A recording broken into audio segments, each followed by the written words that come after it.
आणि आता महत्त्वाची बातमी, भाजपच्या मूक मोर्चाच्या आयोजकावर देखील गुन्हा दाखल झालेला आहे। अनधिकृत मोर्चा काढल्यामुळे हा गुन्हा दाखल करण्यात आलाय।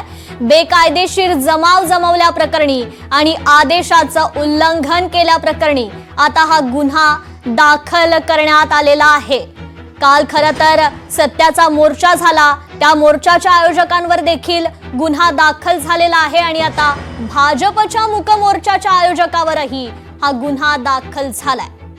अनधिकृत मोर्चा काढल्यामुळे हा गुन्हा दाखल करण्यात आलेला आहे। बेकायदेशीर जमाव जमवल्या प्रकरणी आणि आदेशाचं उल्लंघन केल्या प्रकरणी हा गुन्हा दाखल झालाय।